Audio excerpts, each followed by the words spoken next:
Nobody is writing anything yet? They are writing? Oh, I can't see anything that is written. So I think that is probably the computer doesn't want to display what is written today.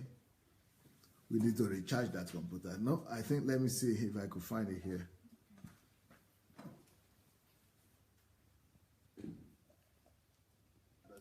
Sorry, not that I didn't want to greet you guys, just that I couldn't see what you were writing.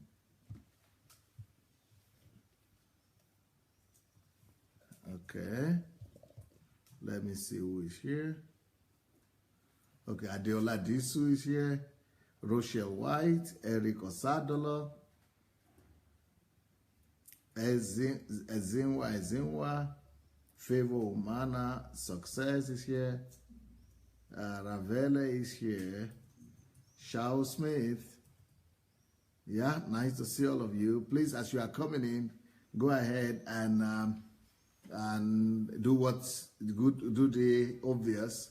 Go ahead and invite your friends. Go ahead and share the link, and let's get everybody on board. Let's get as many people as possible on board, as much as we could. Patty Pat, welcome. Daniel Atsenga. Albertina is here. Yomi Jegede. Paul Oriade is here. Monica. Welcome, everyone. Welcome, welcome, welcome. Amarashi Jerry. Daniel Atsenga again. Fisayo is here. So, here we go. Let's go ahead and share the links. Natalia Kalida, Princess Adetola, Olusegun Folabi. Welcome, welcome, welcome. Frydon, Agnes Ibu. Welcome, welcome everyone. Nice to see all of you. Jokel Dukoya, welcome. Mesonge, nice to see all of you. Demidenko Yuri, Nkiru Jimadu, Demian Francis, Adim Milua. Blessing to all of you. Now, it's time to go on. You people remember what I started to talk about this week. What is truth? And today's topic is what is truth?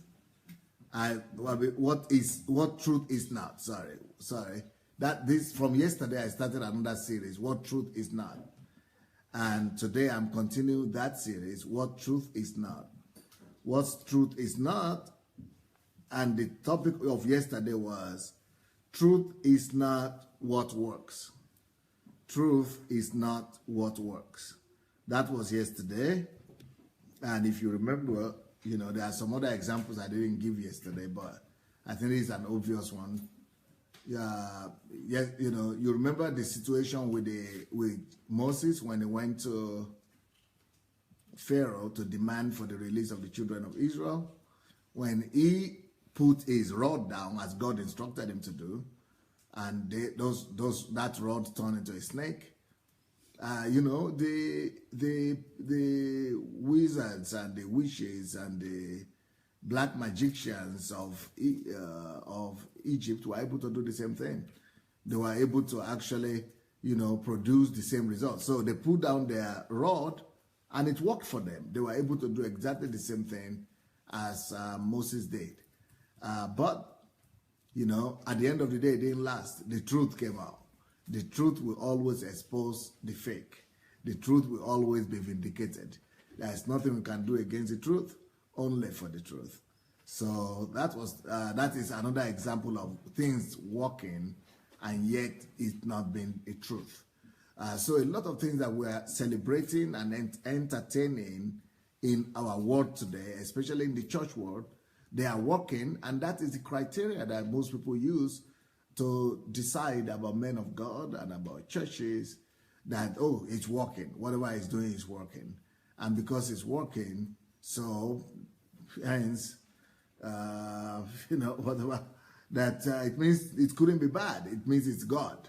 But we have to talk about that. So if you missed yesterday's teaching, go back to yesterday and listen to that teaching that it's not everything that works that is from God. That is truth. So what truth is not? Truth is not things that work. Truth is not everything that works. Okay, let's look at another example. Do you remember when the children of Israel were crying out for water, and they and God instructed Moses to strike the rock, and he did that in anger, and he did it twice, even though it was wrong. He didn't do it in accordance to what God wanted him to do, yet the thing worked. So he was walking in error. He was already in error. He had already missed God. In fact, he missed God so much that God was not going to allow him to enter into the land of promise. Yet the miracle happened. Yet the thing worked. So this is another example for us that people could miss God. People could have missed God long time ago, but they are still doing miracles.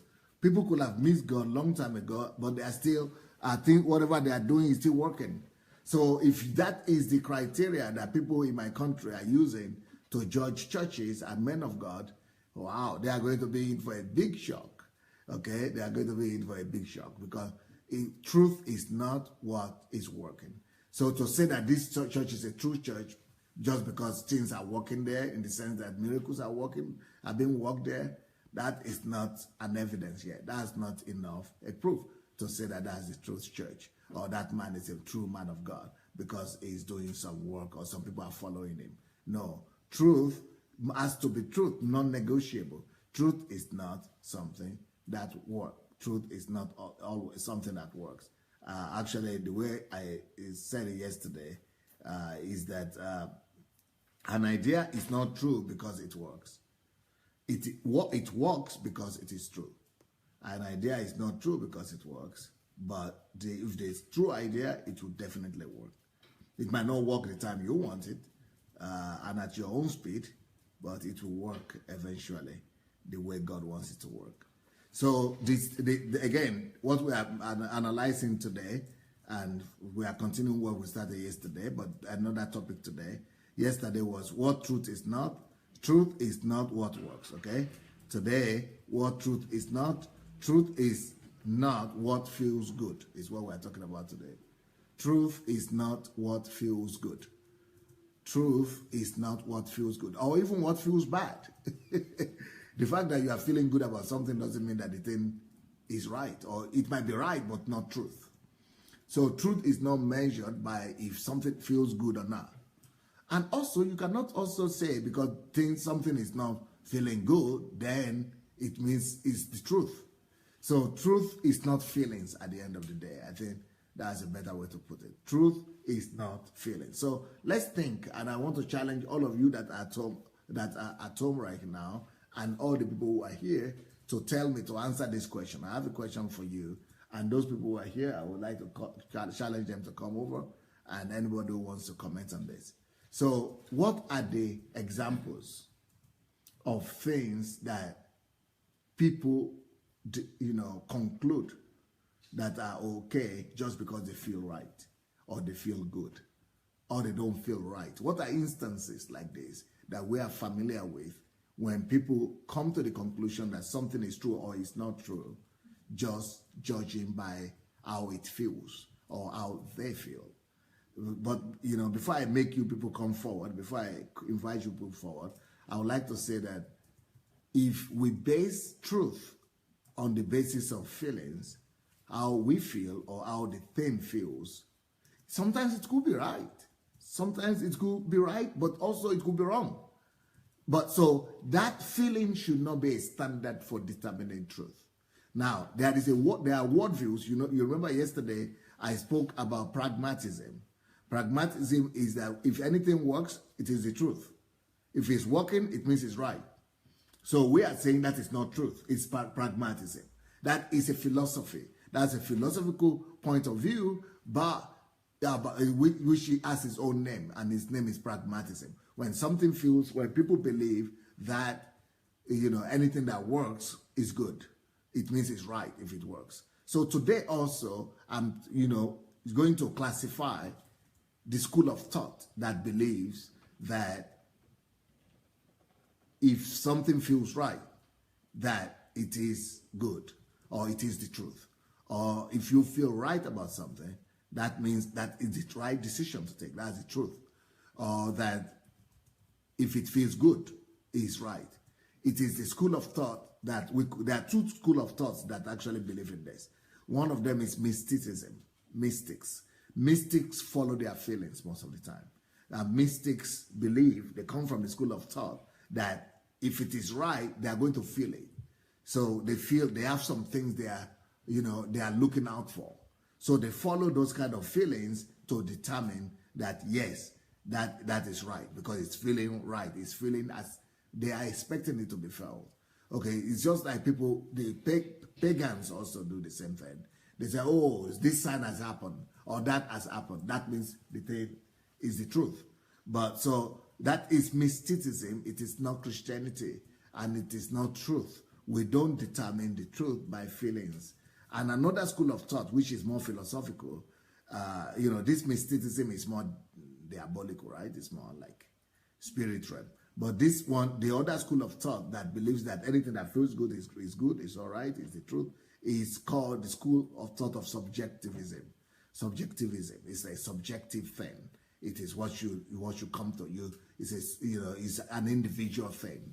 It's what people will tell you that the truth is according to your opinion, or truth is in the eye of the beholder. Just like people say the beauty is in the eye of the beholder, people say truth also is like that. And that is subjectivism, right? But it's not truth anyway. So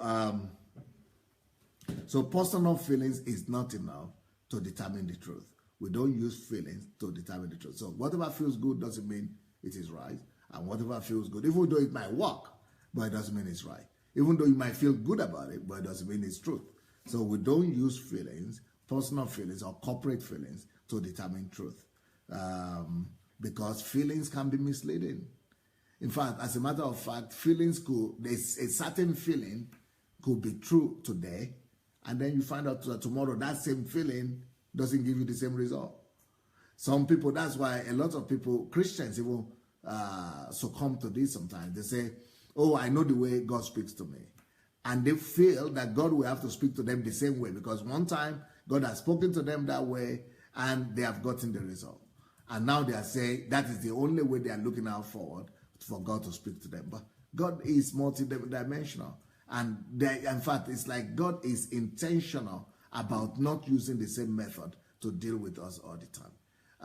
If you look at the miracles that Jesus performed in the New Testament, you will see that all the miracles have different approaches. Jesus used different approach in each miracle that he performed. So he never repeated any miracle the same way. The same with God in the New Testament, in the Old Testament. Most of his miracles are not repeated in the same formula. So the reason why God is not doing this is because he doesn't want you to become a mystic. God is trying to take us away from mysticism that comes through, a dogmatic approach to life, or an approach of feeling, to say that, okay, since this is what happened the last time, it has to be right. And every time that I'm looking for an answer, I have to look forward to just the same feeling. Well, God will just do it and not give you the same. And if you insist that you are going to be looking for the same feeling at the same time, you will discover that you go into error. So feelings does not always determine truth. And we cannot use feelings to determine truth. So what feels right, or what was even right at a point, doesn't necessarily become right each time. And that is one thing with the truth. Truth has to be stable, truth has to be predictable, and truth has to be constant. Truth has to be absolute. Truth must be truth at all time. It doesn't matter if it is in 10,000 years' time. Truth will still remain truth at all time. So that is one thing about truth. Truth is constant. But when it comes to feelings, feelings will always change. So now, everybody, anyone that is willing to come, please come, only faster, and tell me how do people relate with it? feelings, with their feelings. When do they use feeling? When do we normally use feeling? And what are the examples of feelings? And people, you need to go back so that you'll be saying, oh, or you can do like that, yes. Or you could do the way you just did now, yeah. Yeah, you can talk. Hello, everybody. Nice to see you all. I think that is Tatiana. It's been some time, Tatiana. Yes, I miss you all, guys, and I hope to see you all of you at HMT, which has coming soon. So the question, pastor's questions was about feelings and about truth. Mm-hmm. Can we base the truth? I want to actually hear about examples or instances when people use feelings to determine the truth. Yes, Pastor, you will get. Okay. I will get my answer. Yeah, okay. Yeah, you will get your answer.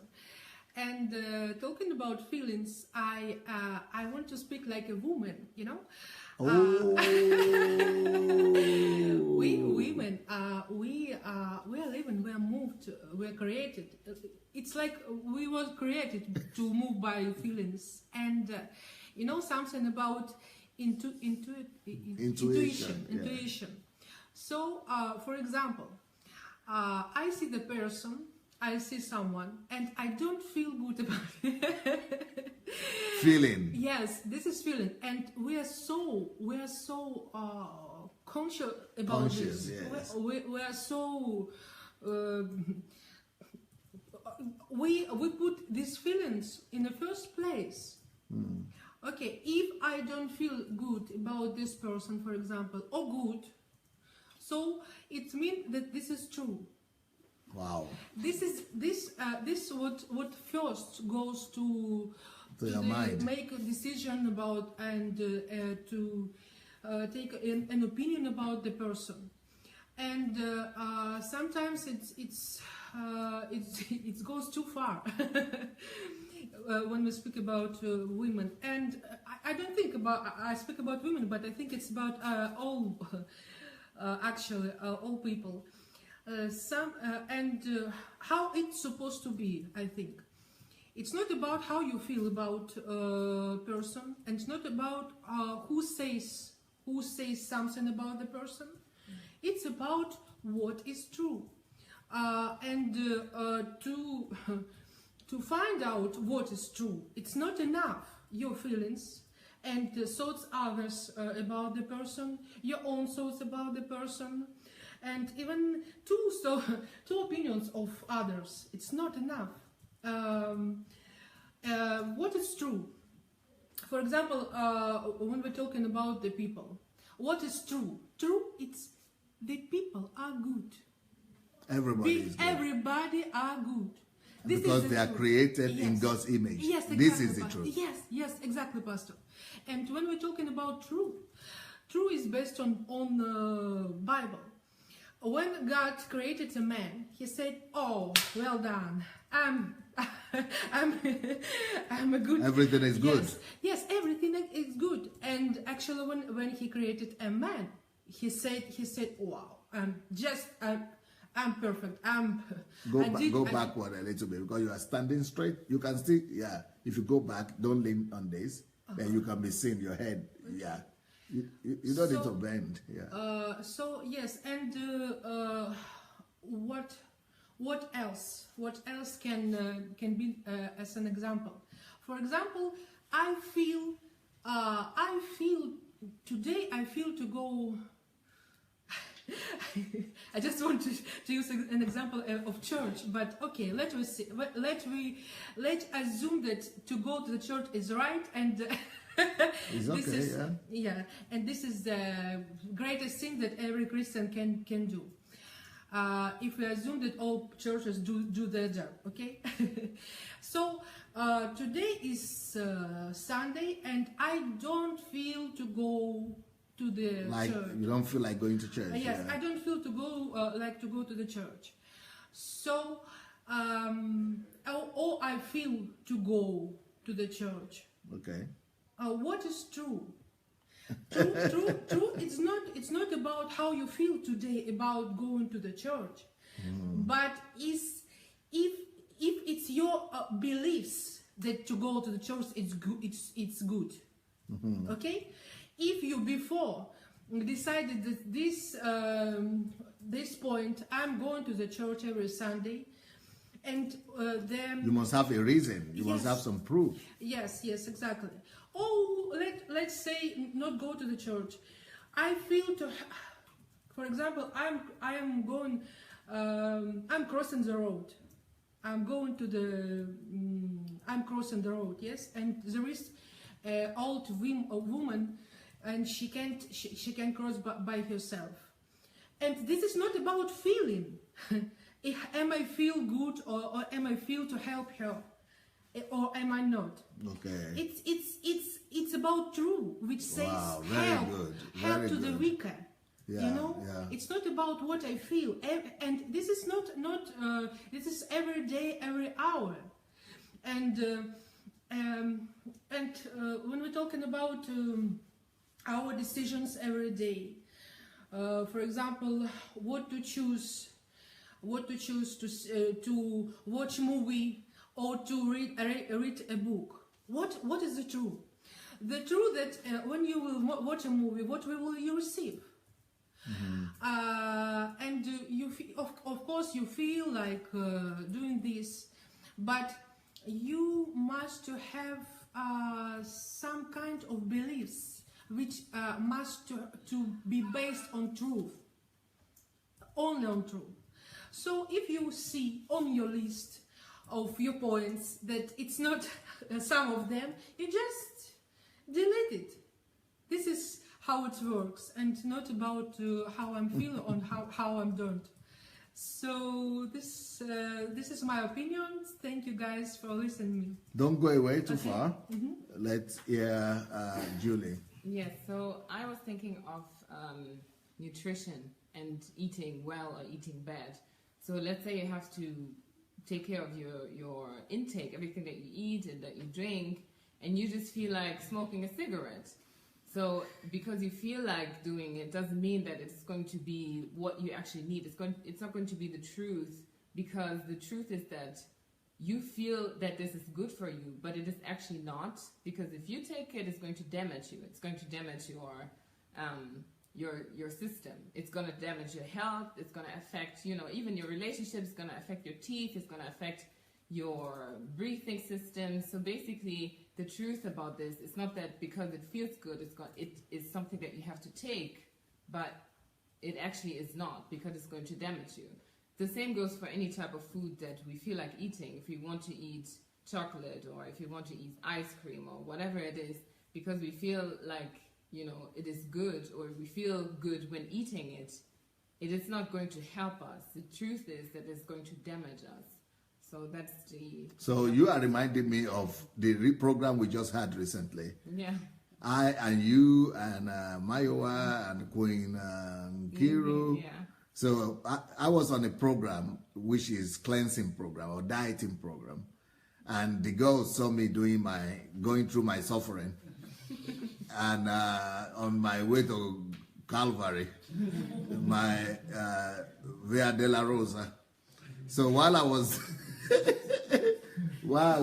going through my own Via de la Rosa, because I didn't eat properly for 3 weeks, and they were challenged, and Queen Nkiru, who is the lose weight expert, decided to help them through. But anyway, the bottom line is this: when I was going through that program of detoxification and but all the things they were giving me to drink and eat were horrible. They didn't taste nice. They didn't taste good at all. But is that a basis for truth? Is that a basis for taking decision? Should I take because whatever we see as the truth is what we use as our basis for decision making. Whatever we believe is the truth is what informs our decisions. So we all take decisions according to what we believe to be the truth or to be the right thing. So for example, if I use my feelings and emotions as my basis for taking decisions, it means that since the food they were giving to me were not tasting nice, and my feeling was telling me that this is horrible. I mean, this is horrible. This is tasting horribly. I would better go back to my meat and pork. All right? Pork, meat, chicken, predictable. McDonald's, more predictable. KFC, absolutely predictable. Why don't I just go for that? Because that's what feels good. So if the basis of our decisions are feelings, well, you know the end result. You know the end result. But even though the stuff they were giving me herbs. And herbs were natural extraction from leaves and plants and things like this. And herbs don't normally come with sugar. And without sweetness and sugar, herbs are always bitter. So these people have given me herbs to drink and soda. You know, so all these things were not pleasant. So feeling-wise, if we are to use feeling as a basis for decision making, for me, I would have said, no, I would never do this cleansing again. But because I'm informed by the truth, and the truth has told me that when I do the cleansing, it gets out the toxic, it detoxes my body, it gets out the toxins, and, you know, I become healthier. And if I don't remove those toxins and detoxifications, I'm liable to sicknesses and diseases, and even cancer could come and attack my body.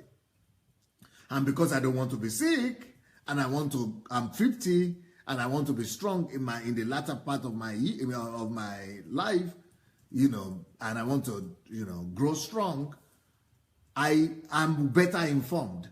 So the truth that I know and the truth that has been discovered about health is keeping me in place to say, no, even though I don't like the feelings, but the feelings in this case is not the truth.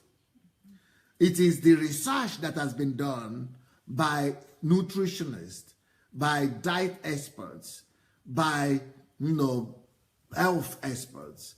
It is that research that is the truth, because it has been proven in the laboratory and it has been proven by experience. And, you know, all kind of affirmation and confirmation are there to point us to the fact that if you just eat anything that feels good, that you get bad result.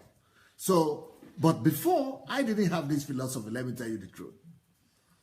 I never knew and I never believed that I needed to take myself through the rigor of detoxification, of, you know, of cleansing, and of drinking all these herbs.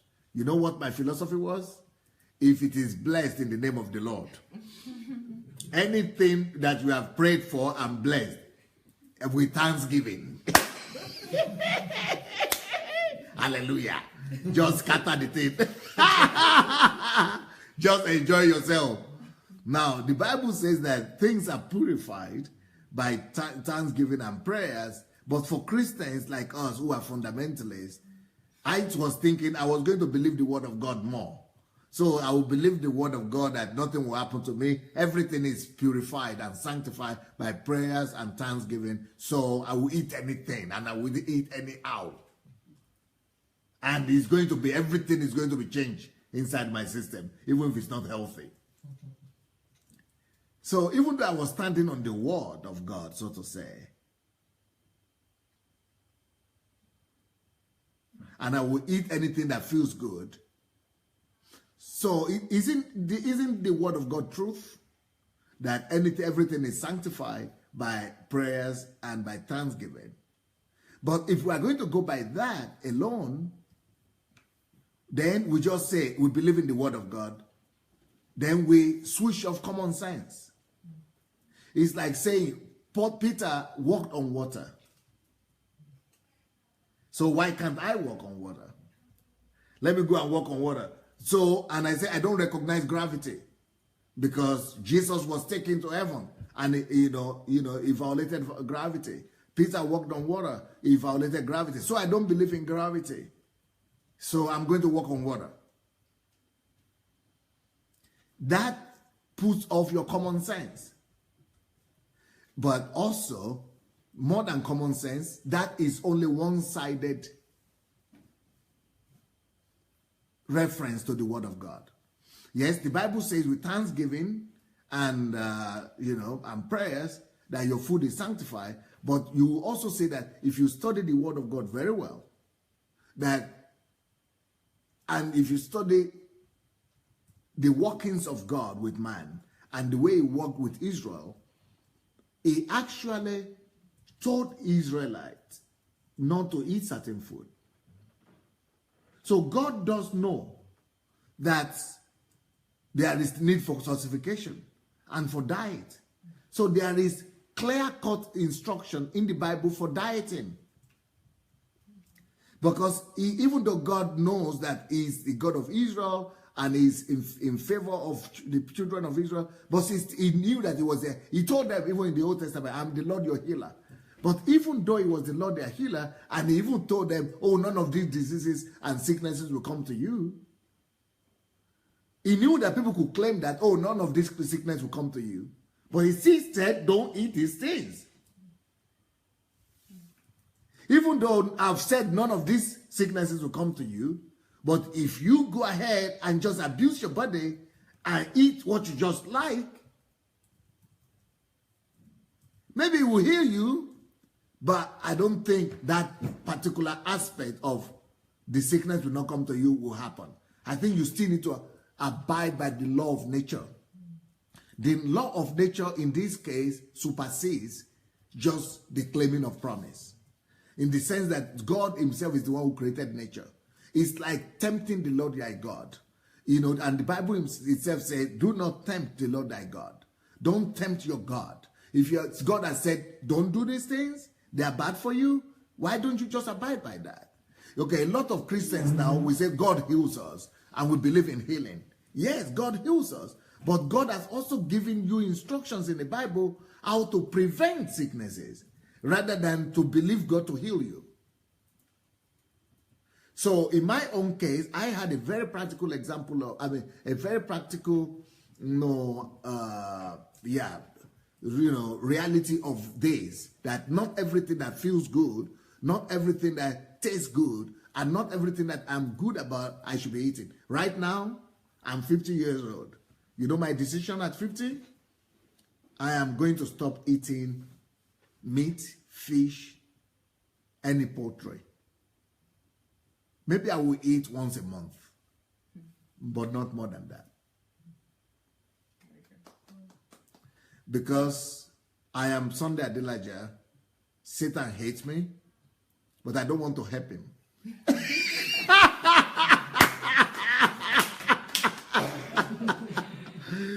Satan already hates me enough. But if I don't take care, if I don't do preventive measures, I'll be helping my enemy. I will not be helping myself. So, yes, is God on my side? Is God for me? Yes, I'm sure he's on my side. But if God also had said you could avoid some food for you to be healthy, even though I don't feel good eating those food, but I've trained myself not to take decisions on what I feel good about. I've trained myself to take decisions on what is on the basis of truth. Okay, for example, I don't know, maybe any one of you are here. I think Julie was probably here at Mayo, I think. There was a day that my nutritionist, who was my dietologist, who was working with me to diet, there was a day she brought something for me to drink. She put pepper, hot chili pepper, chili. You know chili pepper? Red hot pepper. She put it a spoon in a small glass of water, cup of water, and put hot water inside.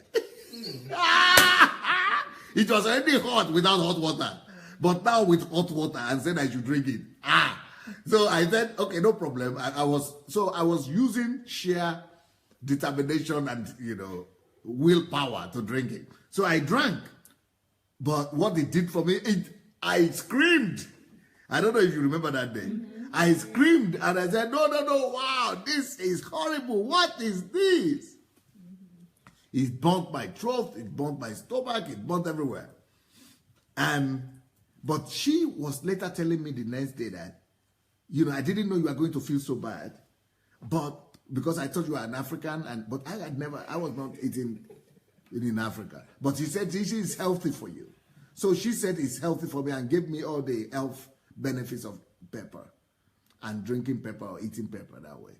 So because I knew that it was healthy, even though the first sleep that I did was very horrible for me. But what the woman told me? The woman said, I couldn't believe it, because she was ready to take it away. She said, okay, sorry, Pastor, I'm sorry. So she was about to take the glass away, the drink. But I said, no. She said, but you are dying. I said, no, but you said it's good. It has been proven that it's healthy. Even though I'm dying, but I'm still going to finish it. She said, what are you doing? I said, well, you didn't say it's healthy. I mean, it's been proven that it's good for me. So she said she has never seen that before. Because what she's used to is that this thing is painful for me. This thing is, I feel bad about it. If I feel bad about it, I don't want it. But I said, but I know it's good for me. That's the truth. The feeling bad about it that I'm having is not the truth. Yes, is it true that I'm feeling bad? Yes. But in this case, the truth, what is ultimately good for me, is not what I'm feeling right now. What is ultimately good for me is the research that has been done that this particular treatment will improve my health. That is the truth. So I would rather endure myself feeling bad. But she said, okay, but I was thinking maybe you would say, let me go and do another one where we put less. I said, no. What? Or maybe next day. Maybe we have to, look for another type of pepper. Or we have to groom you. I said, you said it's good. If it's good, that is the truth. So I based my decisions on truth. And not what I'm feeling. I was feeling bad, but I was saying, so she was saying, Pastor, I see tears coming out of your eyes, but you are still drinking it. I said, yes. He said, Pastor, I see that you are dying, but you are still drinking it. I couldn't believe it. I said, yeah, because you said that is the truth.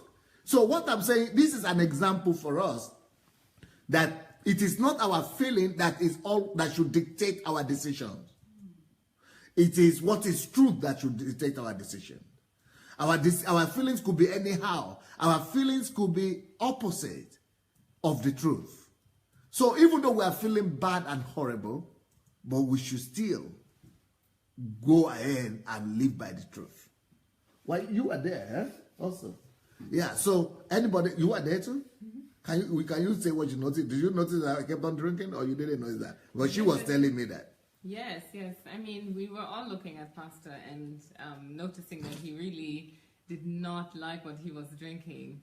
And he also stood up, to go walk around because it was just really, really bad. I was feeling bad, yeah. So I had to go to the street, to the outside of to get fresh air. Fresh air, exactly. Because I was like losing, my consciousness. Yeah. So we were all looking at him and expecting, for him to say, okay, finish. This is done. I'm not going to finish it, but he really got back to finishing. I came back to the same cup. Yeah, to the same cup. So it looked really, really bad. And I don't think many would have done this the way that it looked. It looked horrible. But he still did it because he knew what was good for him. He knew that, the information that he got was the truth. So he had to abide to it. And you can see, that it didn't kill him at the end of the day. So these are the kind of, all this week, it's been all like that for 3 weeks, all the kind of thing that, okay, for example, in my village, they told me like this, only animals eat leaves. That is a common saying where I come from. So I grew up with that mindset that salad and grains, they are not for me. Salad and grains, they are not for me. So I didn't like them, and it doesn't even taste nice to me. So people are talking broccoli and this. I say it's not sweet now. So, they're talking about, what was it called? Spinach. I said, yeah, but why should it not be sweet? Make it to be delicious somehow.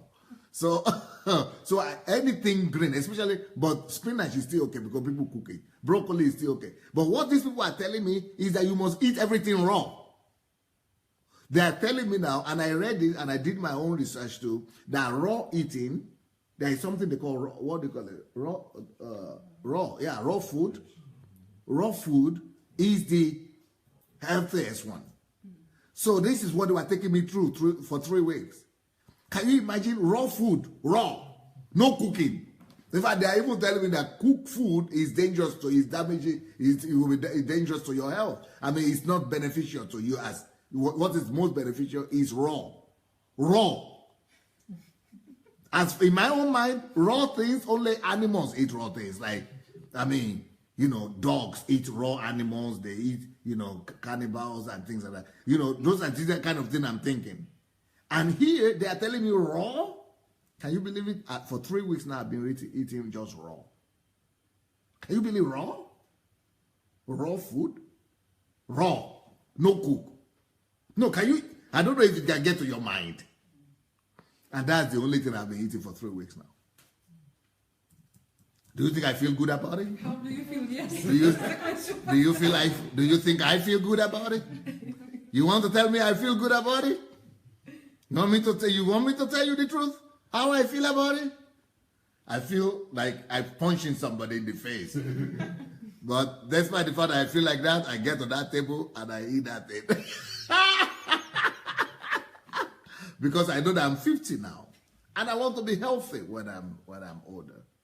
So even my wife is not eating those only she's eating, and she's the health freak.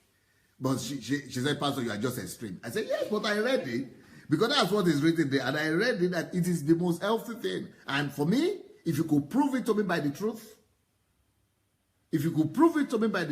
she just told me, but what I told you is that don't eat meat and don't eat fish again. They're finished. But now you are eating nothing at all again. No milk, no no potatoes, nothing human being eat.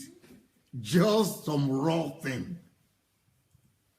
So I said, well, because I've read it, I've seen the research, I've seen the result, that these are the things that are the best for me. So that I would do it if I've the truth, I got the truth.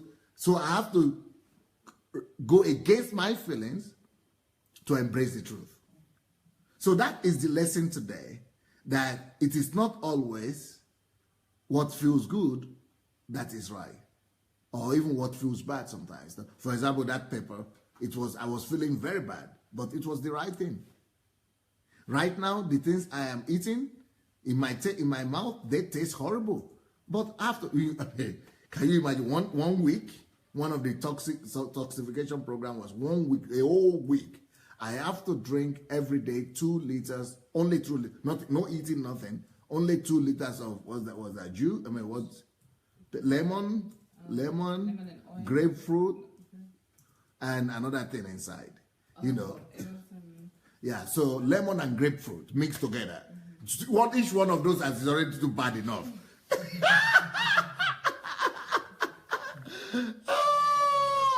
And I had to drink 2 liters of that for every day and for the whole week. Nothing else. Nothing goes over this mouth again. But it was feeling horrible, but feeling bad doesn't really mean bad. It's the truth that matters. So, but I see that, for example, with this teaching that I'm doing, a lot of people are saying, Pastor, but you are going to lose friends. Yes, that is a feeling that is human, but that doesn't mean it's the truth. The truth is that this is what God wants me to do. And it's not because God spoke to me that he wants me to do it. Because it's the truth. The only basis for decision making must be truth, not gains. There are a lot of people are taught that what feels good or what is good for me is what is right to do. That is a wrong philosophy. That is mysticism. That is subjectivism. That is not the scripture. That is subjectivism. Subjectivism is what says what is good for me is what is right for me. What I feel good about, or what feels good is what is right for me. But that is wrong. It's not the truth. The only basis for action and for decision making for anybody must be truth. So the fact that I'm teaching these things and I'm getting a lot of hatred and attack and all my friends are disappearing and leaving, that doesn't matter to me, because for me only one thing matters. Am I acting in accordance to the truth? Because God is truth. So even if I'm acting according to the truth and I'm suffering loss as a result, I must still do what is true and still be happy about it and still be excited about it, because I am abiding by the truth. Okay, right now, one thing I don't like to do, because I go to bed 3 o'clock, 4 o'clock every day. The earliest I go to bed at 2 o'clock in the morning every day. But now, this my nutritionist and my health, professionals, they said I must go and run. I said I have a gym. They said no gym, you must run, because now it's warm here, and oxygen, you get more oxygen outside than inside. That's what they're telling me. So we must go, not just run by the roadside, but we must go and run in the park. Now, when we got there, before then, the doctors have told me I shouldn't run because I have flat foot, and it's bad for me. It's bad for my spine. So, but they say even if you don't run, that is also the truth. So they have to admit that truth. But still, you need the oxygen. So what should I do? We still have to go. Well, at least run, walk fast as if you are running. So, but you still have to go walking or something. So 7 o'clock or 6:30 every day. Now I go running. 6:30 every day or 7 o'clock every day. But I don't just run across the street here. I have to get into the car, or drive 5 kilometers from my house, go to the park where there is oxygen, and go and be running there. You think I like that after going to bed at 2, 3, 4, 5 o'clock in the morning? You think I feel good about it? I feel like punching somebody in the face about it, okay? I feel horrible about it. But you know what I do? I look at that, my feeling, I look at the facts, I look at the truth, I get myself out of that bed, I get into that car, and I get running, okay?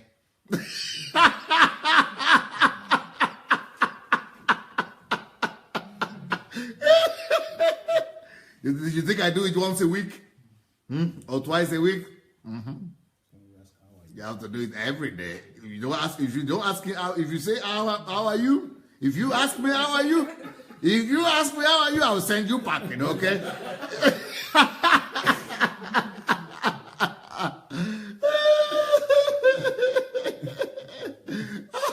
These are feelings. I'm talking about feelings, okay? So a lot of things you feel, they are not the truth. So feelings must not be the basis of your decision. You must not take decision based on feelings. I mean, you must not take decision based on subjectivism as well. That this is profitable to me.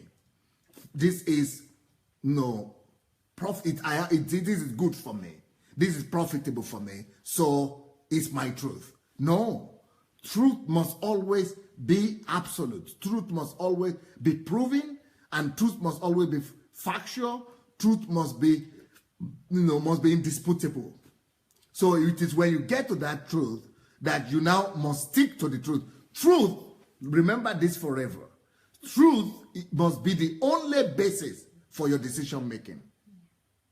Nothing else should be the basis for your decision making. If you could get to that place in your life whereby truth, you are a servant, you make yourself a servant of the truth. And truth is the only explanation for your decisions. If you could get there, if you could get to that place where only truth informs your decisions, you live the greatest kind of life, my dear. You will offend a lot of people, but you will please God big time. You will suffer a lot of losses on personal, level, but you will win at the end of the day like no man's business. I don't know what you would like to say about what you just heard. I want to. This is a great point.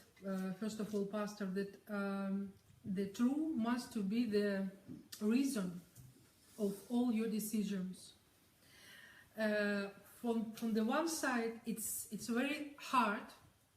I think I'm trying to live like this. I don't say I live, I do, because I'm trying. Most of the times I do. Okay, so from the one side it's hard to do this, but from the another side it's easy, and you start to live. You live in only when you live by the truth. Yes, live by the truth. We can we can say even you don't live if you don't base your decisions to the truth. It's not life. It's not life. It's something. It's existing. It's, I don't know what is it, but it's not true. This is and this is freedom, Pastor. This is freedom to live like okay. If this is true, I'm doing this. It's not true, I'm not. And it's not about that you are bad or not feeling what other people want from you. It's not about this. It's about truth. And at the end of the days, the truth will reward you. Yes. Truth will reward you. Truth will come to you one day and say, okay, my good servant. Yes, we know what it will say. This is what first I wanted to say. But Pastor, I wanted to ask. It's at the point when you spoke about food. I know that you know about health food some years, many years. Long time. You yes, knew. Yes. So when we crossing the line, when we are living by truth, so it's not about you knew. It's not about information. Yes, it's not about information. It's not about facts. So I know this is the truth. Yes. Okay. But I think. But I have to agree with the truth, because even though I knew about the truth, I was negotiating with the truth personally.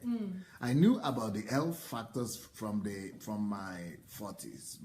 I began to read about it. Yes, but you know what I was saying? I was saying, okay, there are 7 pillars of health for health. There is eating, not eat.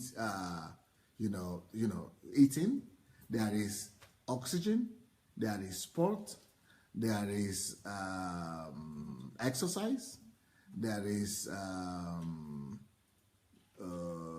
fasting, something. And I was saying, so 7 main pillars. And of sun. Sleep, sun. good sleep. Sleep, yes. And what? Sun. I think sun. What is sun? Sunshine. No. Just, yeah, it's just, that's about water, about oxygen, all the same. So I've mentioned 6 right now. I can't remember the 7. So there are 7 pillars of health, right? Mainly the basic ones. So I just said, okay, I will negotiate. I know how to, I'm not going to be bad and I'm not going to be worse. You know the way we negotiate among ourselves. So I'm going to be okay in the middle.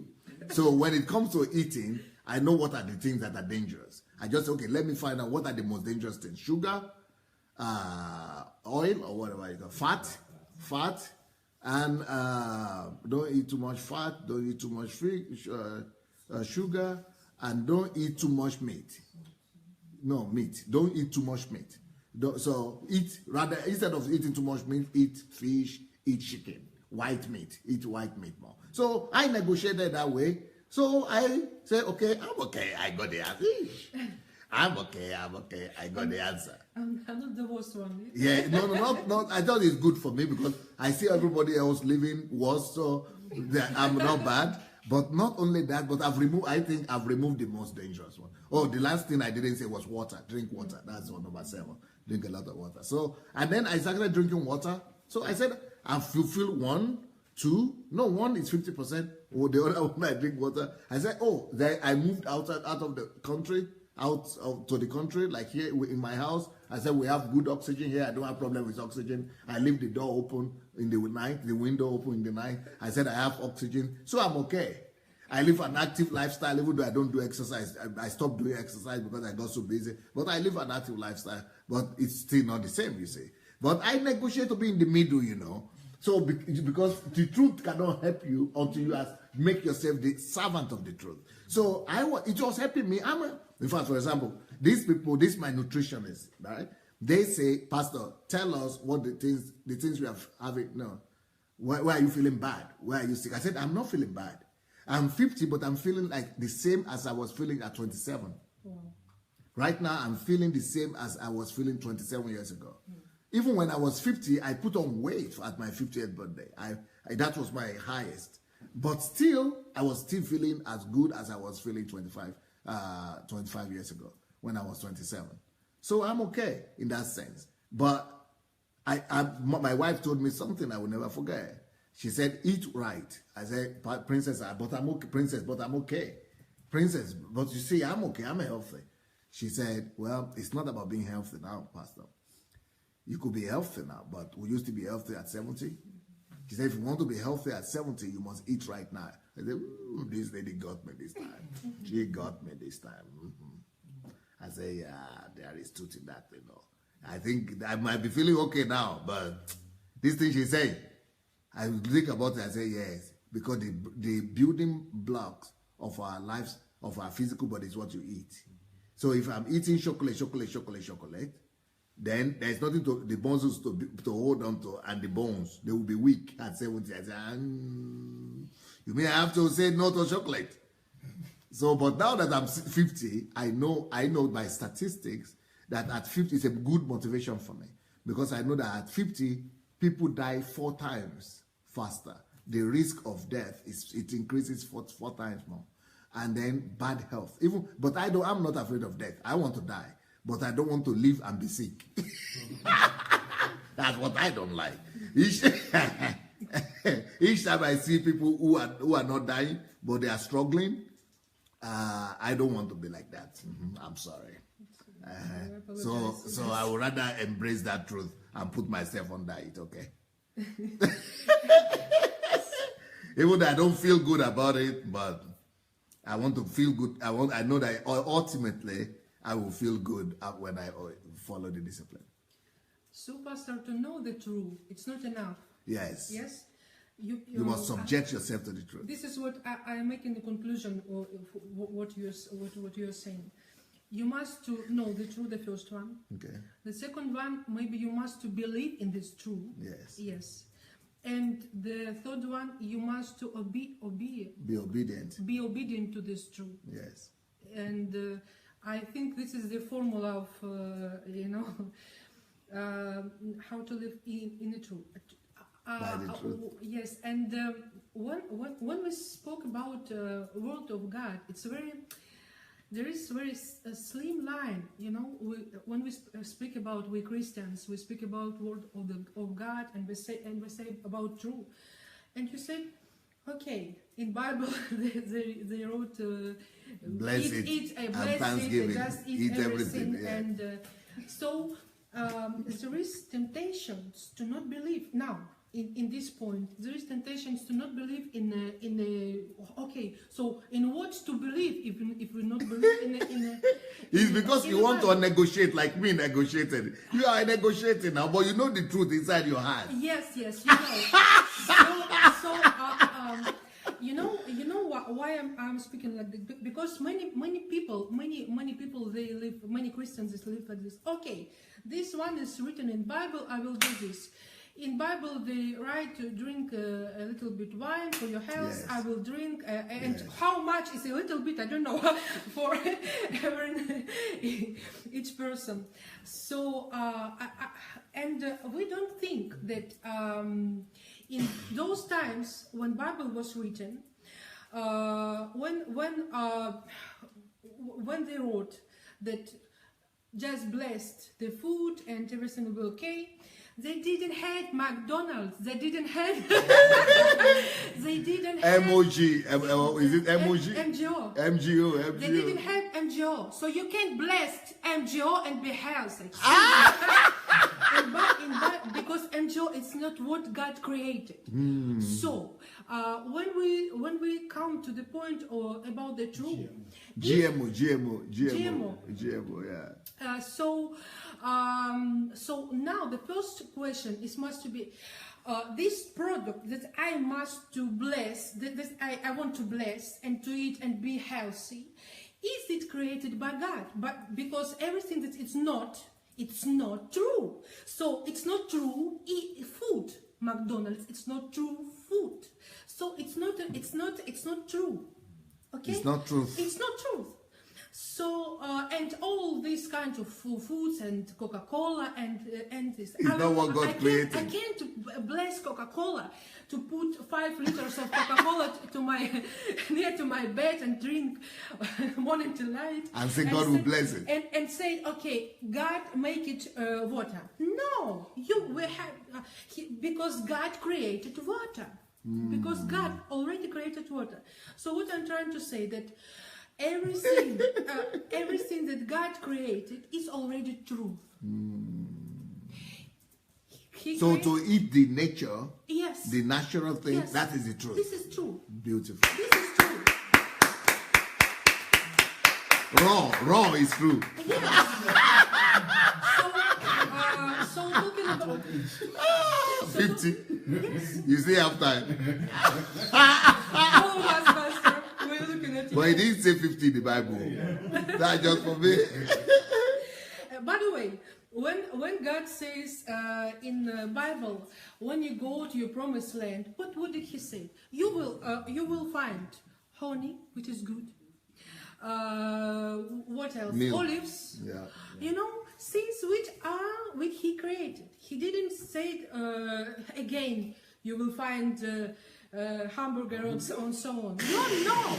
No, because he don't want bad things happen to us. He gave manna to people Israel people, but this Israel people, they said, oh my God, what kind of food? In the end, they didn't like it. Yeah, they didn't like it. They said, oh God. They didn't say maybe like this. Who knows how did they describe this? I don't know, because Bible is very book. It's not describing all these things. So I think manna didn't feel like something like meat. Yes. It was like some kind of what we don't like today, but it was good for the people, for their health. So God. What is from God? It's only the truth. God given you only the truth, and He always says, I have like 2 tablets. Choose between good and evil. Just choose. And talking about the truth, we might to go to the laws.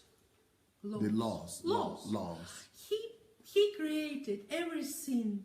By the laws, and if you will, we all know that if you don't know the laws, it's not excuse. You will go to the jail. I didn't know that to kill is bad. Who cares what did you know? What did you do? What did you not? Oh, this person can say, okay, I felt like kill. This day I woke up and I felt like kill someone. What could I do with myself?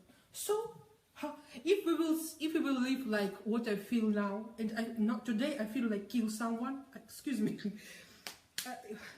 It's not the way to live. So we can go very far if we will live like by feelings. Today, if you have not yet shared this message, please go ahead and share it. It is a very practical, very, very good message for us. So if you have not yet shared it, look under your video. You will see the share button. Please go and press the share button and let's share the message. You want to add to that, Julie? Yeah, I think Tatiana has said a lot of what I was thinking already, but I'm just thinking, having grown up in the West most of my life, I have heard most of the time when people give advice to people to do what makes you happy, do what makes you feel good. You know, this is like the order of the day. So this is how you grow up in the West. So it is, for me, a completely, it's a revolutionary message, because it changes your mind to the fact that what you've actually been doing all the time is living by instant gratification. Yeah, you just live by, you know, that's why people don't stop searching for things that make them instantly happy. Yeah, and they become addicted to different things and go here. But the problem with feelings and feeling good is that lust is insatiable. Yeah. It's impossible to satisfy the quest for feelings. Yeah. Because the feeling you get is only for the moment. It's only now. And it has the tendency of disappearing. So then you have to look for the next one. Then for another one. Then for another one. Then for another one. So that's why people get addicted. Yeah. Even in relationships. And the funny thing is, the way people explain this to be correct is that they say this is how you gain experience. So you just try and you try and try. You know, this didn't work out, so you go to the next. And this but it's only fools who learn from their own experience. Yeah. You know, wise people, they learn from the experiences of people who have lived before them. Exactly. Yeah. But because some of the experiences, you will not survive it. Yeah. You will go to heavenly kingdom. And then it will be too late to learn from it. Yeah.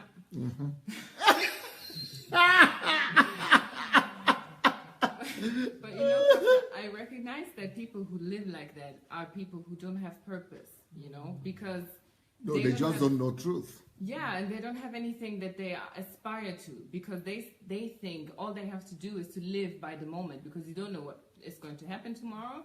So do everything that you can today, consume everything that you can today, you know, I don't know, live to the maximum of all your feelings, because who knows, tomorrow you will die. Just so be happy. Exactly. That is mysticism. Yeah. So, and subjectivism. But they don't give you anchor in life. Yeah. So people. But let me tell you that has crept into the church. If you know now, you will discover that a lot of divorces are happening in the church. And even with pastors. A lot of pastors are divorcing. A lot of pastors are having marriage problems. A lot of pastors, you know, they are choosing, you know, it is normal. I mean, let me tell you what somebody told me. Someone told me that, Pastor Sandey, I don't plan to live with one wife the rest of my life. I said, what happened? Because the women, they get, you know, obsolete. You know, they get, because when I was in my 20s, that's what people say now. When I'm in my 20s, between 20s and 40, that one woman is enough. But when she's 40 or she's 30 something, she's like the old car, you know. So you need a fresh one. So when you are 40, you must go and get somebody in the 20s so that you remain the same with the, you know, yeah. So, but then when you are in 50 or 60, she also gets to be 40 and she's also, you know, like the old car. So you need to get back to 20s also and get a third one. At least you need 3 to make it. But I said that is not the truth, because that is going according to feelings. So if all of us are going to be going according to our feelings like that, then there will be no stability in life. So feelings will lead you to places you don't want to go. Feelings will lead you to the ditch. Feelings will, okay, like me, let me just have an open discussion with you now. So these my friends and pastors that are getting divorced, they say, oh, some of them say, I fell in love with somebody else. You know, and there's nothing I can do. I fell in love. You have your wife, but you say, I fell in love. But let me tell you the truth now. The truth is this. It is going to be, and for Christians, because we live in denial. You know what Christians think? Christians think that, let's say, you are a man, you marry her now, or you are a single girl, let's say you are single. Sometimes you think, because I'm single,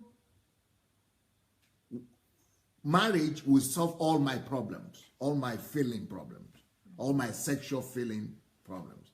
Once I marry, I will meet all my needs there. So you, as a single lady, you might be thinking, once I marry, finish. I will not, there will be no, I will only love this person for the rest of my life. And Christianity preaches that and makes people to believe that. And especially for men, they tell the men also, okay, just marry. Once you marry, you know, you just love that woman for the rest of your life. But you know, the truth is, and this is why people get into catastrophe, they get into crisis in marriage. The truth is that, I used to believe that too. So when later on you discover that you have been married 5 or 10 years, and all of a sudden one day you saw somebody you like, you know, that is the fact, and that is the truth of life. That the fact that you are married doesn't mean that you will never ever come across other people that you like throughout your married life. Even though you're already married, that doesn't immune you from seeing somebody that you still like. And that truth we must tell people. So when my friends tell me that I fell in love, I say, you want me to tell you the truth? If I count in my fingers how many times I've seen people that I've liked, that I could have fallen in love with, I would have been doing that every year. This is Pastor Sandey, right? Yeah, confessing. Because I see people I like all the time, but that is not the truth. So my feeling is that, oh, I like this one. I see somebody I like. I see somebody who excites me, who I like every time. But the truth is, I must tell myself the truth, that I am married. I am married to one person, and I'm married to this person. And the truth is that this person is my wife. And because I am married to this, my wife, and that is the truth, finish, nothing could happen. So I make myself to be subjected to the truth. So if you're a pastor, let me just tell you another truth right here. If you're a pastor, either you like it or you don't like it, or you are holy or you are not holy, or you know, it doesn't matter. Either you like it or you don't like it, you will be finding people fall in love with you. In fact, as a matter of fact, statistically, between 5 to 25% of your church members who are women are in love with you. So just know that for sure. Just deal with that. You just have to know that, because you are talking, and if you are talking to the ears of women, and women fall in love by what they hear. So there is no way that the woman will not fall with you. It doesn't matter your holiness or no holiness.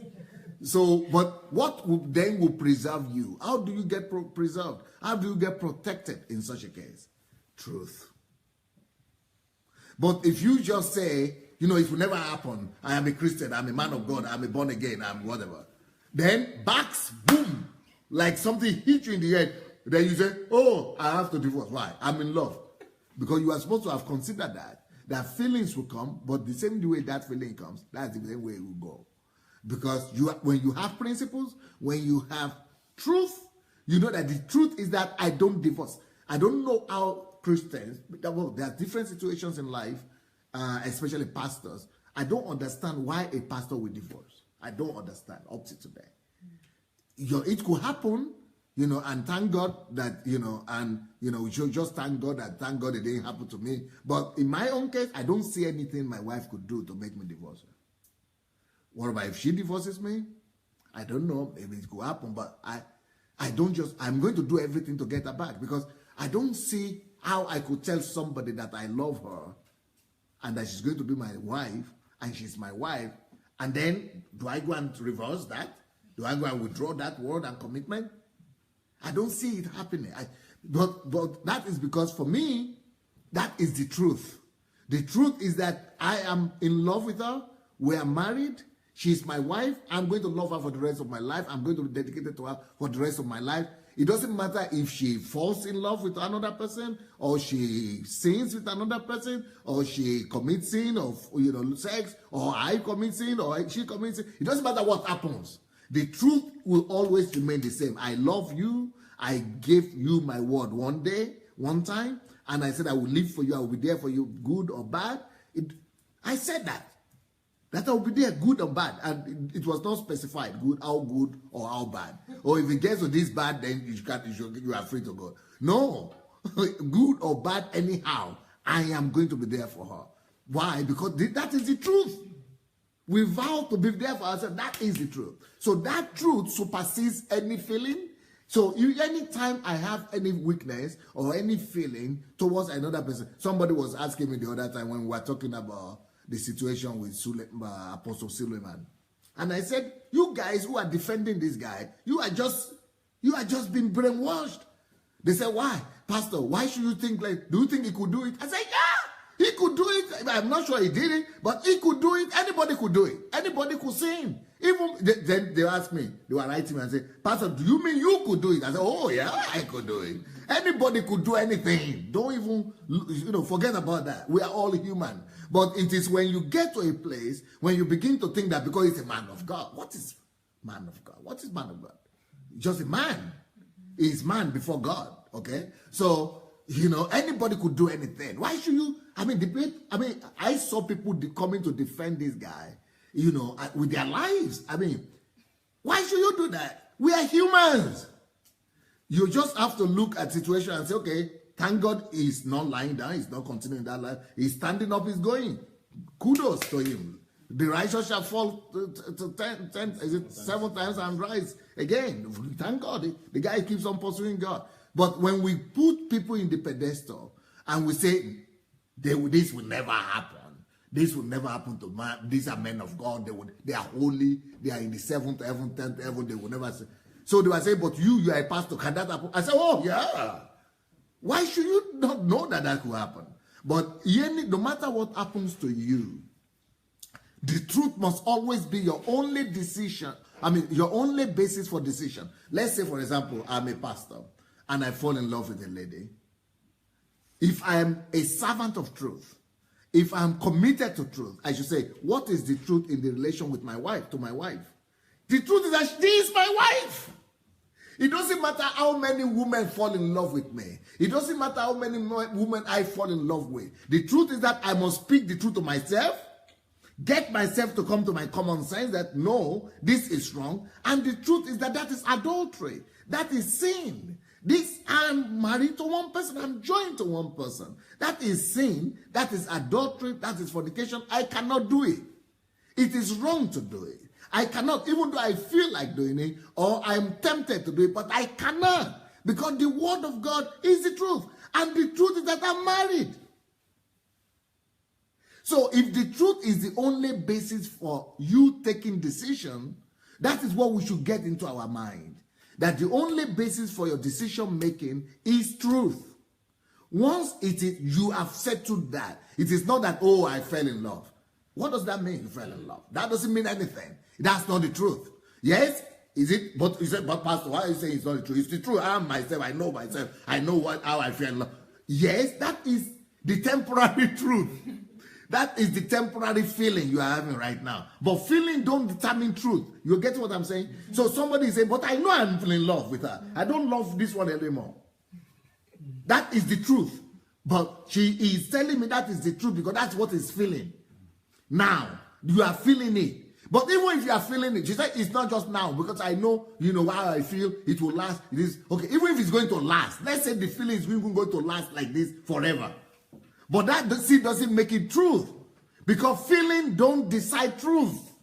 I don't know if you could get that again. Even if you are going to be feeling that you are in love with her every minute like you've never been in love before, that is still not the truth. Feeling is not our basis for determining truth. Feeling is not our basis for taking decisions. The truth must be based on the word of God or on research or on undeniable facts. So that are eternal, that are absolute. Once you know that the truth is that you are married. And besides that, the word of God, that it is adultery. It is fornication. It is not wrong. That is just the truth. Either you feel nice about it or you don't feel nice about it. You have to know that you are supposed to subject yourself and you are supposed to submit yourself and make yourself a servant of truth. So it doesn't matter how many times you fall. You must get yourself out of that place and subject yourself to the truth. I don't know if you are getting it. So that is why I am thinking that I don't understand how a man of God could divorce. I'm not blaming anybody. I'm not pointing accusing fingers. But I'm saying if the basic principles are there, which is the truth is supreme and paramount. To me, the truth is the absolute thing. The only absolute is the truth. It's not that somebody, okay, what will I now do? The person, he loves me. You are going to find those people who will love you many more times. So you divorcing every year and be marrying again every year? Because after that next divorce, you will find somebody else who you will fall in love with, or who will fall in love with you too. You'll be changing wives every year? That's not the truth. You cannot sustain something that's not the truth, but the truth will sustain itself. So the point we are making today is that feelings should not be a basis for decision making. Feelings must not be our foundation for decision making. For example, you say, I have struggled. Another example, okay? And I struggled with this a lot.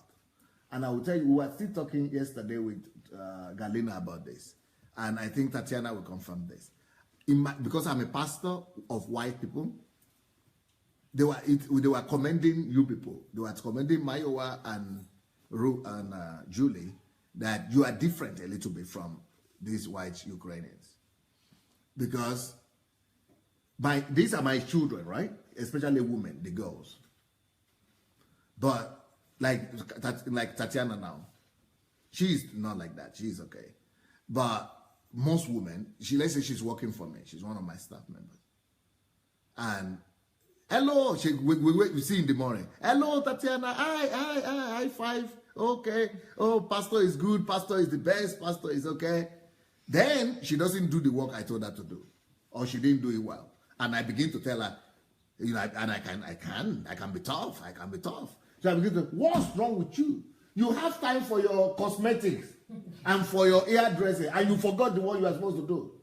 You are irresponsible. Get out of here and do what you need to go and do. I could talk like that.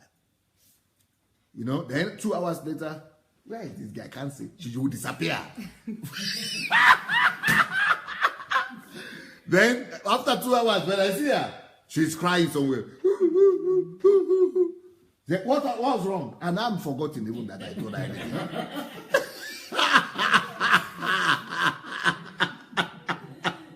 You remember in the morning I was the best. Nobody was like me. I was the best pastor in the world. But now, she's saying, Pastor, no, I don't know. I think you don't love me. What happened? How come love here? Who is even talking love here in the first place? How come? How come love? What's wrong? Yo, you don't love me. What happened? You have to remind me what happened. So what I'm saying is that women, especially this, I don't know, African women too maybe, but European women that I know, I don't know, I've not worked with African women, and you know, but I know I'm not worked with Western people too much, but the people I know here, they kind of determine love by feeling. So if I say something, as I'm giving compliments, I am saying, you look nice, you look great, that's a good something, everybody thinks I'm good. So they are allowing the feelings, what they are feeling, to determine truth. Then when I come and I correct them and they are feeling bad, that was good 2 hours ago, I'm already bad. So, and I say, so what happened? But I'm still the one you saw this morning. That was good. So what has happened? I've become bad already. Because she is feeling bad. Because of that, it means I'm not as good anyway, after all.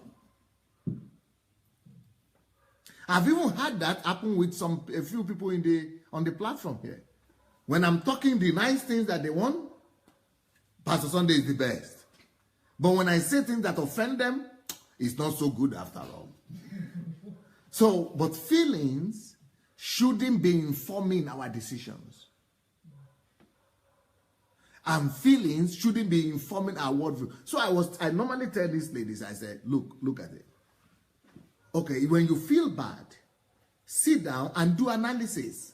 Do comparative analysis. How has this person treated me before now? What does that tell me about him? What are the facts?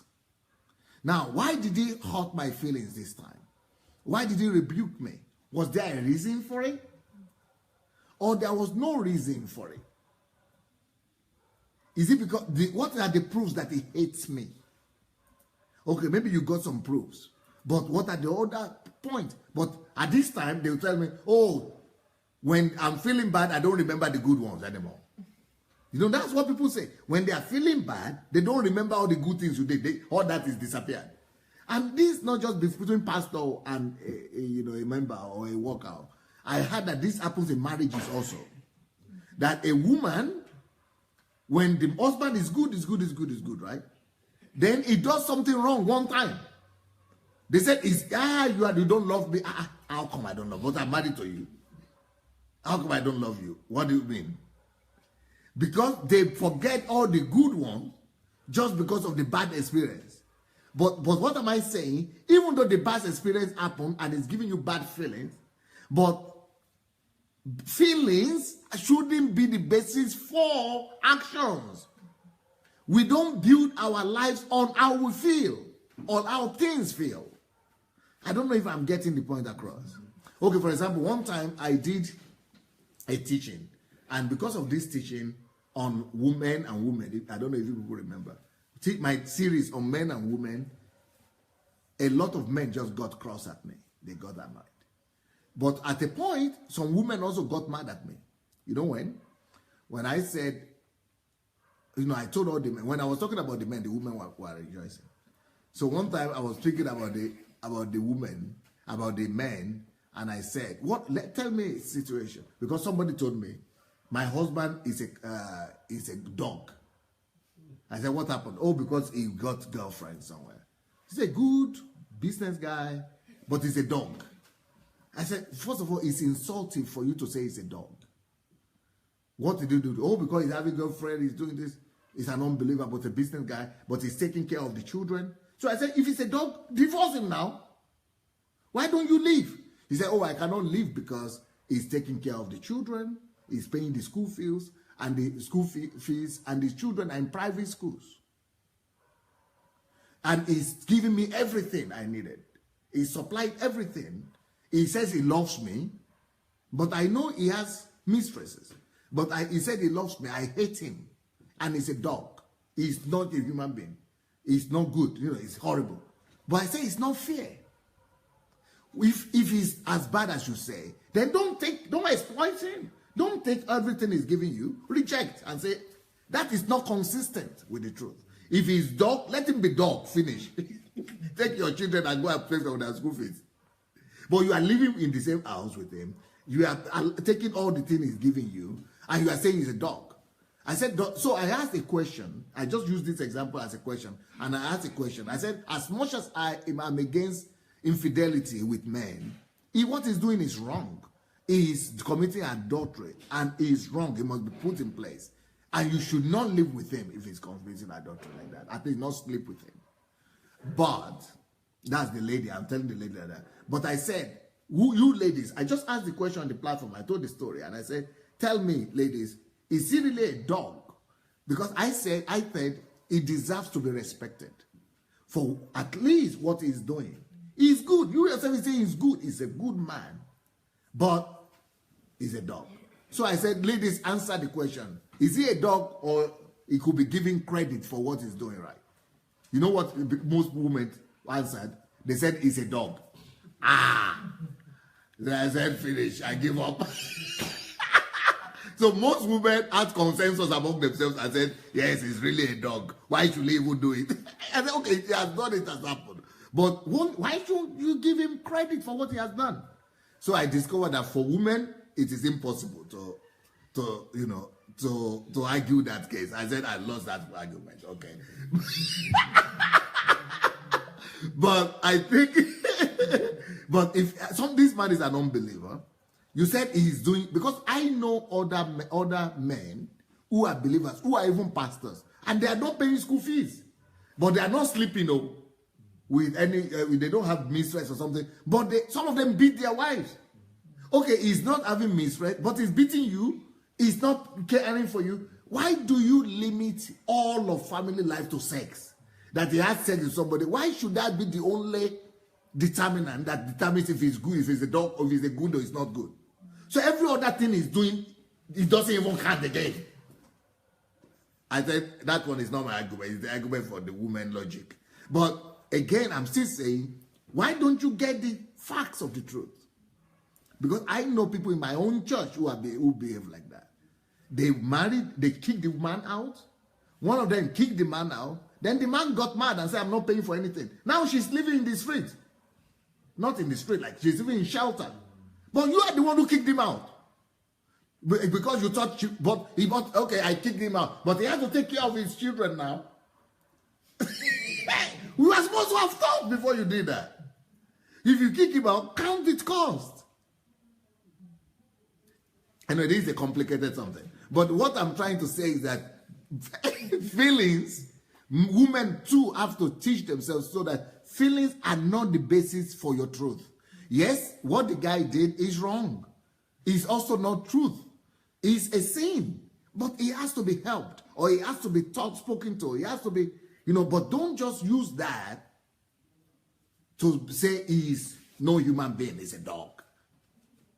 I don't know whether you are following what I'm saying. Feelings shouldn't be the basis for the man to leave his wife or to commit adultery. Feelings shouldn't be the basis for that. Either you fall in love, you don't fall in love, you love someone. That is not, there's no justification, all right? But also, women to say, you don't love me. Why is it I don't love you? Oh, well, you didn't do what I wanted. Are you sure that is enough a reason to say you don't love me? I don't know what. What you will say. Tatiana, we have to say something. What is it? Okay, so Pastor, about I love you or I don't love you. There is if I'm your boss, if I'm your pastor, if I'm your boss, or what? Or if I'm your wife or your husband. No, we start with husband and wife. Okay, husband and wife, okay. And there is one Russian joke. Women is not hearing like few days that I love you from her husband. She want to hear I love you, I love you. He didn't. She wants to hear every day. Yes, she wants to hear every day. And for you, men, for you to know, we do. We want. But I know. Yes, and but there is a joke. And he didn't say, I love you many days, maybe a week or 2 weeks. And she said, okay, so you don't love you anymore. You don't love me anymore. You don't love me anymore. But he said, huh? Why? How I don't love you? When we was married, I said you, I love you. So this is enough, and this kind of attitude and mindset, it's very completely different from the men's and women's. But when we're talking about truth, yes, truth, it's once and forever. Yeah. So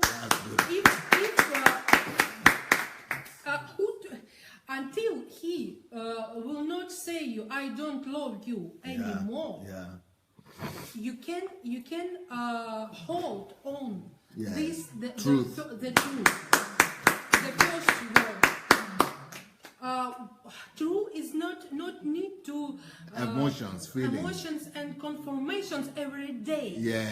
True is true. True and once and forever. Yeah. And true is not change. Something it's not will change every day. Yes. For example, when you were saying about your decision to marry your wife, and many times that you could do something else to change your opinion every year.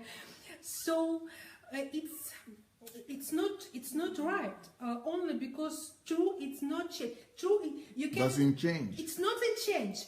I remember, Pastor, before when you spoke about true to us, to Russian speakers, you said, okay, 2 plus 2 is 4.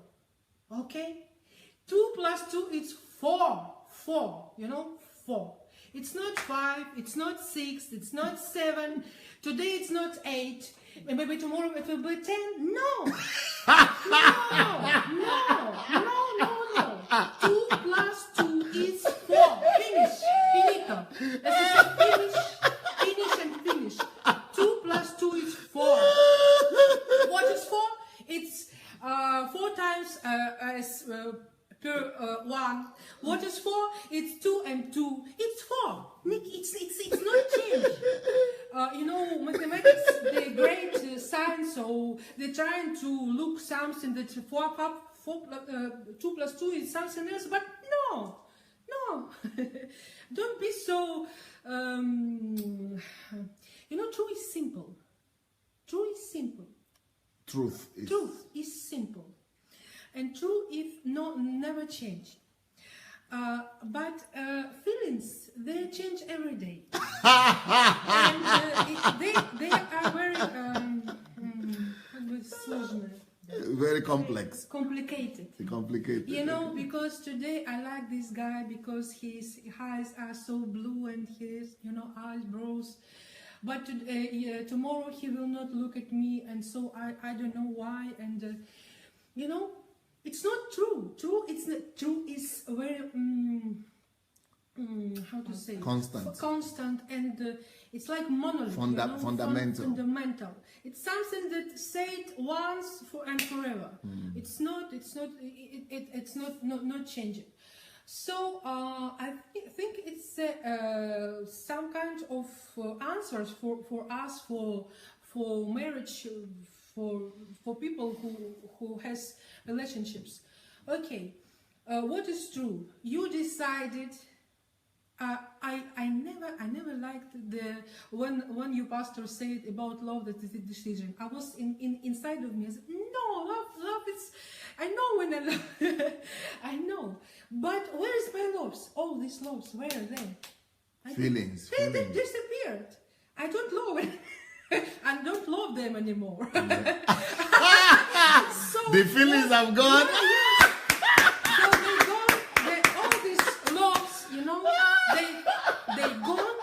They gone with the feelings.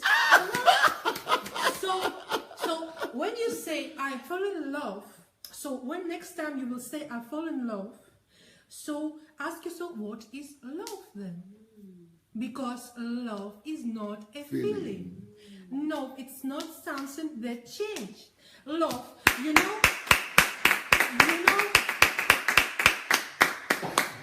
know what written in the Bible in Corinthians 13 about love.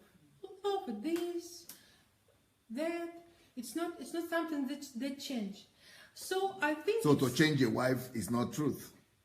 To change a wife or change a husband is not according to the truth. No. Because love doesn't change. Truth doesn't change. Truth doesn't change. You said, you two of you, you said, okay, this is our marriage.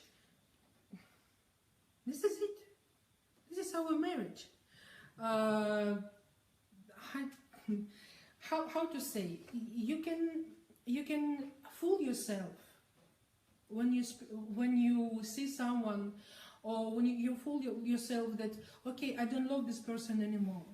It's but true, you know, this one quality of true. True is not it's not your mother who will hold you like this. Oh, my son, I want you to feel all the time is good. So true is, it's very, you know, it's like mentor. If I will compare with relationships with with people, true is like our mentor. I know what is good for you. I know what is good to do. So you will. Truth is not a mother; it's a mentor. Yes, true is not a mother. This is a mentor.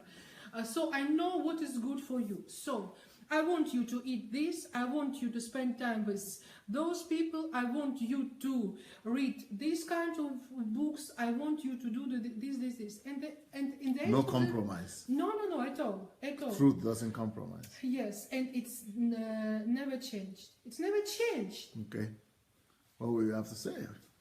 Yeah, I was also thinking about the compromising thing because personally, first of all, I think the relationship issue between men and women is, it could be ideal if everything was based on truth, and if we didn't have the characteristics of men and women, you know, and the fact that women are really directed most of the times by their feelings. But I think truth brings a balance. Truth brings, I could say, health into any type of relationship, because whatever happens, if you have truth, it always gives you security. It is something like an anchor that you can always go back to. So whenever happens, you always go back to the truth to remind yourself, okay, this is what happened, and this enables you to make the comparative analysis, as you have said. So whatever happens in any type of relationship, be it with your pastor, be it with your sister, with your parents, whatever it is, to me, what helps me is really to go back to what is the truth, and on what basis did I actually make this relationship happen. Because if it's not on the truth, it is going to collapse in any way.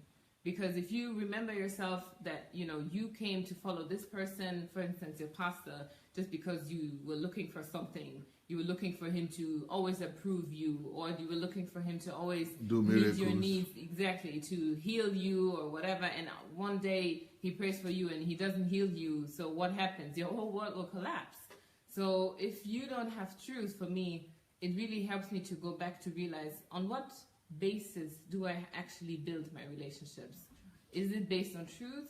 Why do I come to follow this person? Why do I listen to this person? Why do I learn from them? Why do I ask for help? Is it because I am seeking truth? Is it because that relationship is based on truth? Or do I have other ulterior motives? So I think it should really help us to be honest with ourselves, because life is predictable. You know, whatever happens does not happen because things just happen out of surprise, or, you know, from one day to the other, things change. You have to go back to the root, to the basis of why do you do what you do. Is this based on truth? Is it based on truth? Exactly, or not? So truth is the only measurement. Yeah. Truth is the only, you know, basis for trial, for test of a standard. Thank you, girls. Thank you so much. Now I have to finish my message. So now let me confirm this in the scriptures, because people like Bible. So let's open the Bible to the book of Matthew. Matthew chapter 4, verses 1 to 4. You know, that is the situation where this kind of doctrine is being put to test. Jesus was led up by the Spirit into the wilderness to be tempted by the devil. And when he had fasted 40 days and 40 nights, afterward he was hungry. And hungry is feeling. Satan knows that. That when very few feelings are stronger than the feeling of hunger. Especially when you have not eaten for 40 days and nights. Emotions and feelings take control of you. And you know the program is finished, the fasting program is finished. So you are now free to eat. So it is the best time Satan chose to tempt Jesus, because he wanted to test his dedication to the truth. Will he still remain focused and dedicated to the truth when he's been overwhelmed by feelings? So it's always a constant fight that we will always also have to be engaged in throughout our whole lifetime. So the Son of God couldn't exchange this battle. The battle between the truth and our feelings. Our feelings will always desire against what the truth wants. And, you know, so we will always need to take constant decisions and to say no to feelings and embrace truth. So here he says, After having not eaten for 40 days and 40 nights, Jesus naturally was hungry. What is hunger? It's feelings. Hunger is the feelings, an overwhelming feeling of a desperate feeling that is more than you sometimes when you are hungry. Now, when the tempter came to him, he said, if you are the Son of God, command that these stones become bread. Because that is, it didn't say command the stone to become money. It didn't say command the stones to become clothes. It didn't say command the stone to become a house. Because he really wanted to to do something that will make the feeling be satisfied right now. So he knew that he was hungry, and that's why he was tempting him about bread. Command it to become bread. But he answered and said, it is written. She said, he went back to the truth. He used the truth to be his anchor. He is so solid and so established in the truth that when there were overwhelming, feelings of compromise and desperation, he could still hold on to that truth and say, no, truth is supreme. So that is what I'm saying. Our allegiance should be with the truth rather than our emotions. So in this case, that means that Jesus was not going to eat. I would rather go another day not eating than compromise the truth. So he said, man shall not live by bread alone, but by every word that proceeds from the mouth of God. So he reverted back to the truth. He reverted back to the truth. And that's what this lesson is teaching us. Truth should be our only basis for decision. The basis for decision for Jesus was the truth. And that means he was going to suffer. So suffering should not be the basis for our decision. A lot of people use suffering as the basis of their decision. Oh, people are suffering now.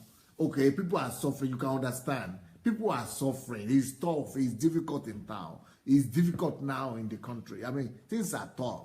So, we can understand. People will understand. So suffering should not be the basis for our decision-making process. Pain is not enough a reason for our decision-making process.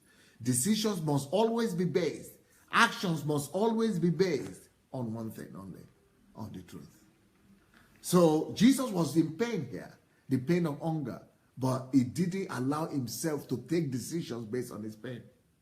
Even when he was in the Garden of Gethsemane, he was in pain. In fact, he was sweating and the sweat was coming out like blood.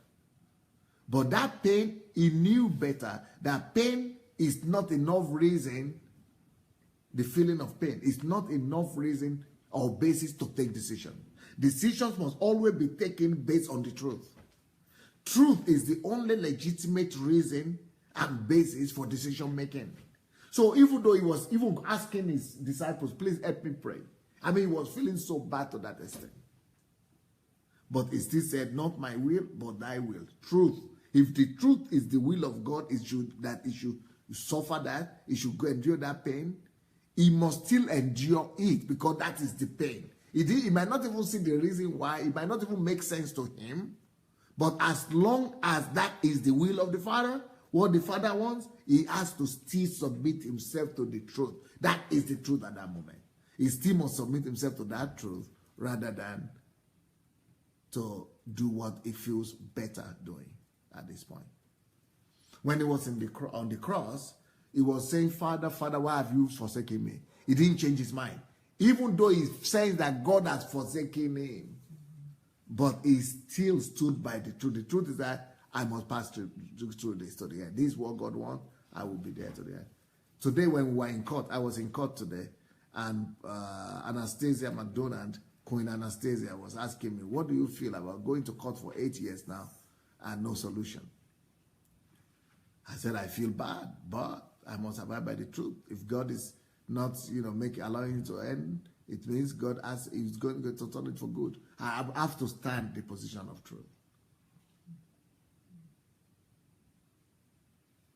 So what I'm feeling, pain, suffering, sorrow, death, or people have betrayed me, If people have betrayed me, people have let me down, and I feel betrayed, that doesn't mean that I should now stop allowing people to come closer to me, or I should now stop loving people.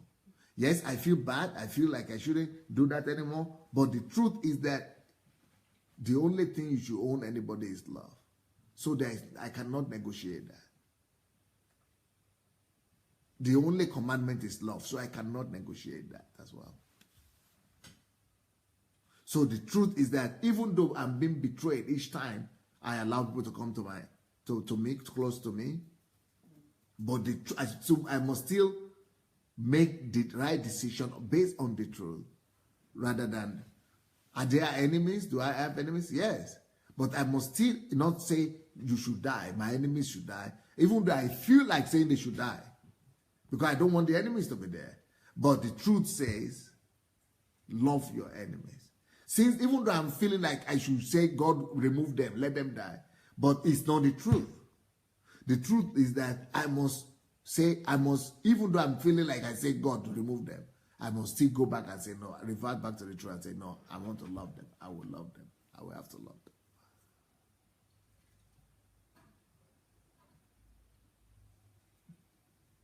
For example, people want to leave my church and go to another church as a pastor.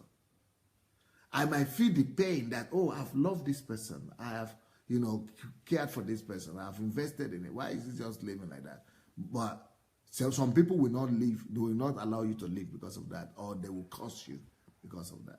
But the truth, if you want to live by the truth is that that person is a free will person.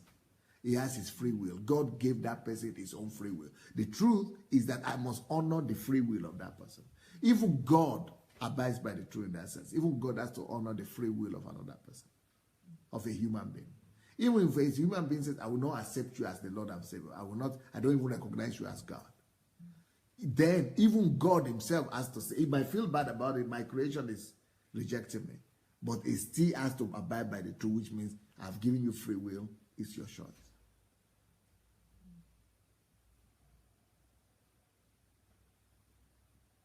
So the only basis for decision making, the only basis for action must be truth.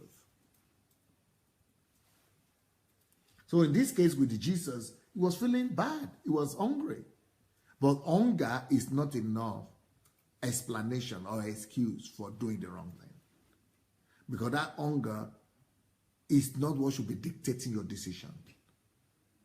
Your decision should be dictated by the truth.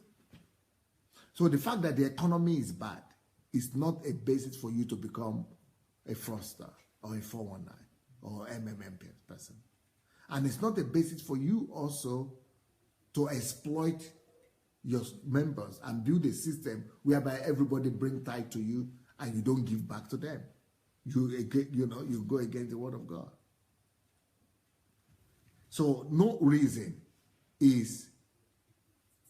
suffices for you to take decision apart from truth. Truth is the only explanation and the only argument for any decision making. Let me read one more scripture before I finish today.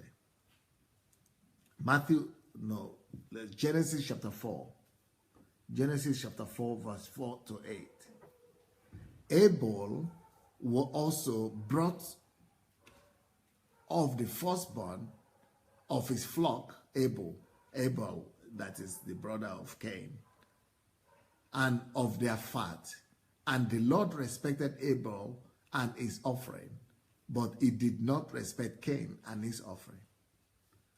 And Cain was very angry. Anger is emotion. Cain was very angry. Anger is emotion. It's an expression of emotion. And his countenance fell. You say, being angry is one thing, but to allow your countenance to fall, you have submitted to that anger. You have not come under the submission of the truth. That, no, this is my brother. It's God's decision. Why should I be angry at God? But he allowed his countenance to fall. Emotion came, knocked at the door, and he opened the door to emotions. And what is the consequence of that? So the Lord said to Cain, why are you angry?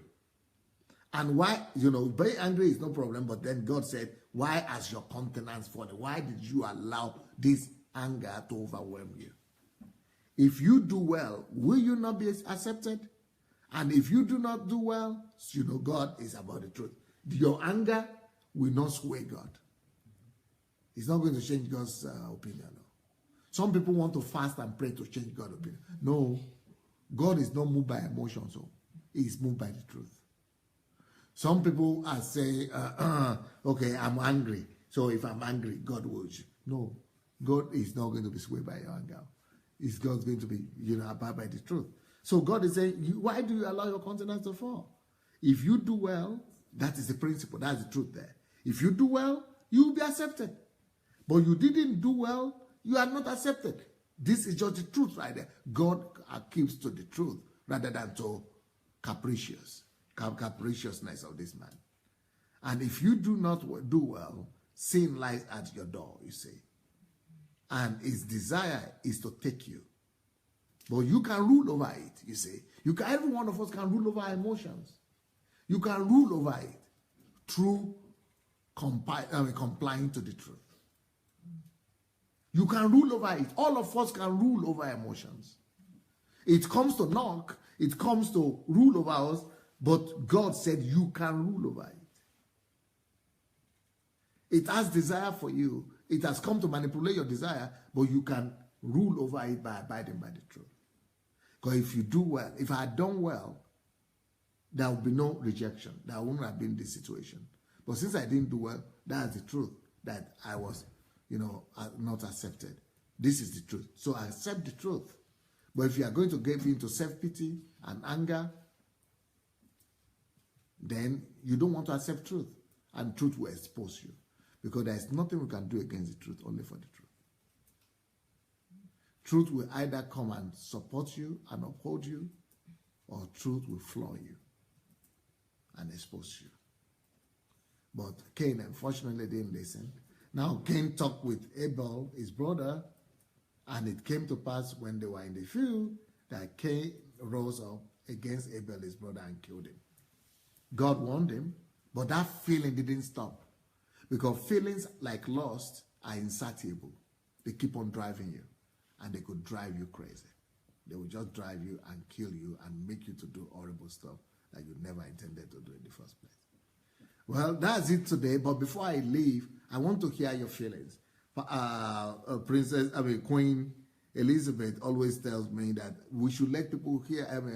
Anastasia say we should let people hear say something. Let people say something. Let people tell us what they're thinking, what they are going through. So I want to hear what people are thinking about this teaching. What are you thinking? Can you write your feelings, your decisions, your conclusions? Yes, please, if you have that. Write your feelings to me. What do you think about this? About this this teaching? What are your feelings? Could you write some opinion? What's your opinion about this class today? Okay. Reverend Rosalind says the greatest truth is honesty. The greatest enemy of truth is dishonesty. Lara Shomoye said you can rule over your emotions. Romanos Uka says the truth is that I must love everybody, love everyone, no matter what. Yetunde says God is not moved by emotions, he's only moved by the truth. Yes. Jide says this is his word. Some people fast and pray to change God's opinion. Rosalind says truth is so hot, only few has the capacity to handle it. Yetunde says you are so different, DSA, and sometimes I see you as an angel, not a human being. Oh, we had some people talking about that today.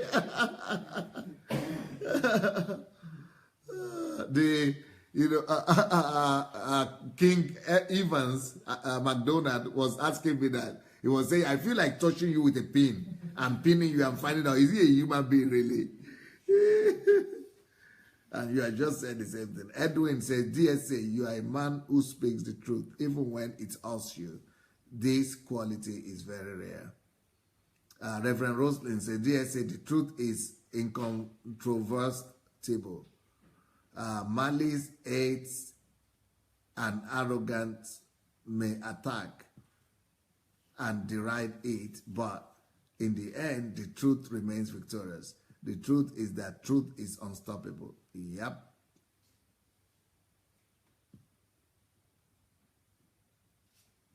Yesterday said, oh, DSA, you are so sold out to Christ. You are the greatest mentor of all times. Thank you.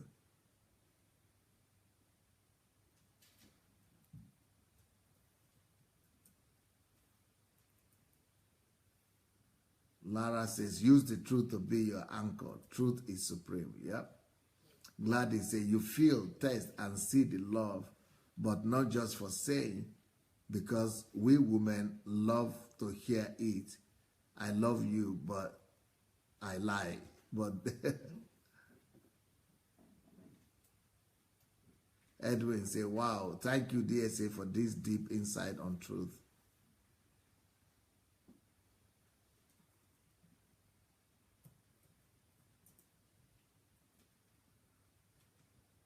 Mabel Israel Adeni, truth doesn't compromise. Yep. Brenda Williams, many have built their marriages on lies. Yep.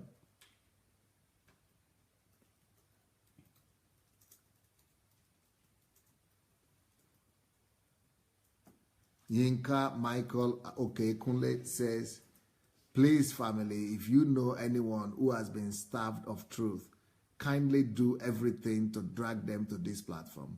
They can have it raw and direct here.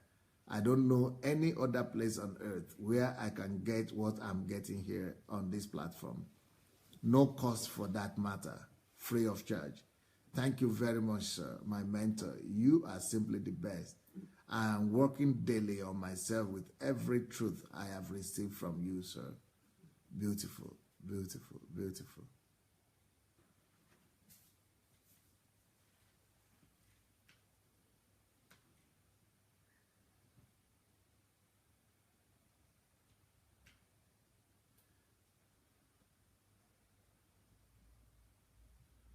Yetunde said, this message is really liberating me. I'm loving all this revelation. Yep.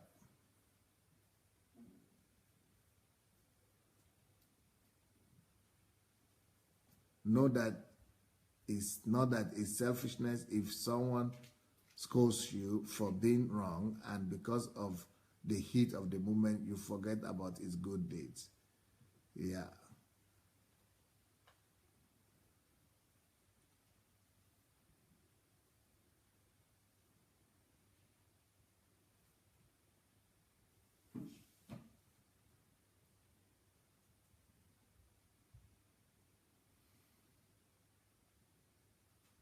Ojopo Elumi says, suspending the feelings could be difficult. That's where the pain is.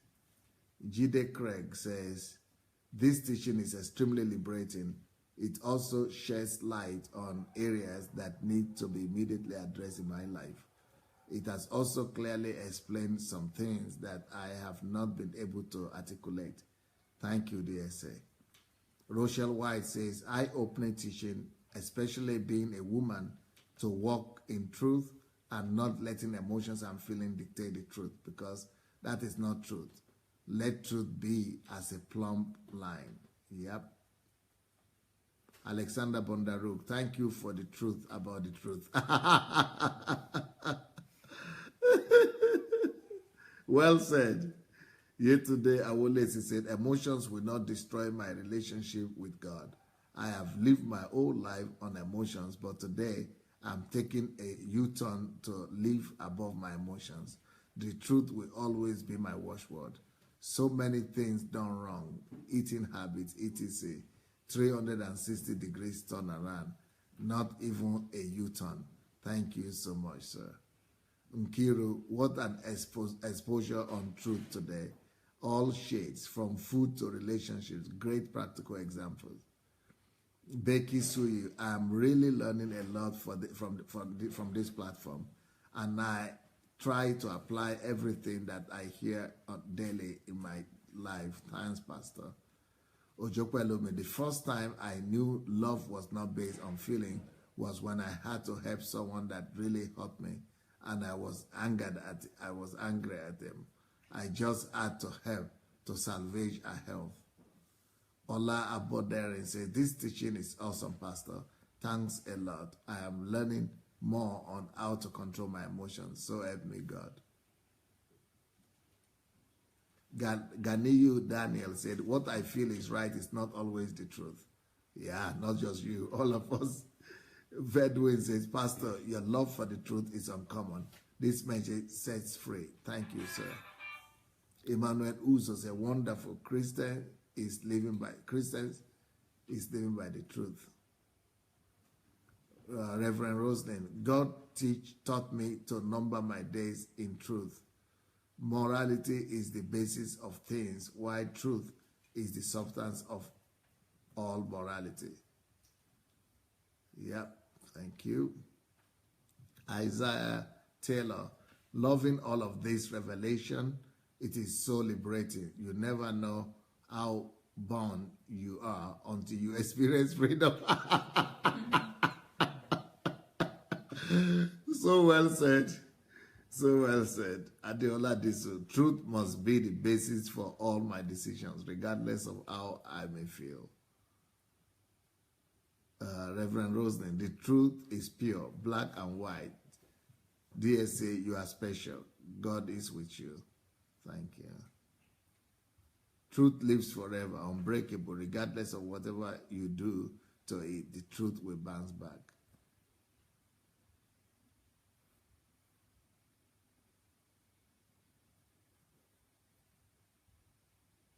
Okay, guys, I think that's all for now. And it's been nice being with you people, and I hope you've been blessed and you've received the word. Okay, I think a few people just came in. Romanus Uka said, my children came back for holidays and saw me listening to DSA live and downloading his teaching on YouTube every now and then, and wonder, who is this DSA? I always tell them that I should have known this man for long, so I'm trying to catch up with the lost years. DSA, you are just too much. Oh, thank you, Romano Suka. Omonike says, I pray that may the Lord help me to always live by the truth, because I was always doing things through my emotions before now. But now, since I started listening to DSA, I have set myself free from being controlled by emotions. Thanks so much, DSA, for this teaching. God bless you, sir. Thank you. Emmanuel Quadio says, did I thank God for you because you are a gift to humanity? Oh, Dad. Okay, sorry, don't did. Dad, I thank God for you because you are a gift to humanity. Especially me, I am so blessed. The reason I didn't recognize that was Dad is because it's such a new word for us here. You know, they just call me Pastor Sandey, that's all. Oh. So thank you so much, everyone. And yeah, it was nice being with you guys. I'll be back tomorrow. I think we have Ask Pastor Sandey tomorrow also. Yeah, so tomorrow I'm going to be on with you like 3 or 4 times. Yeah, minimum 3 times. So look forward to seeing you. God bless. Bye.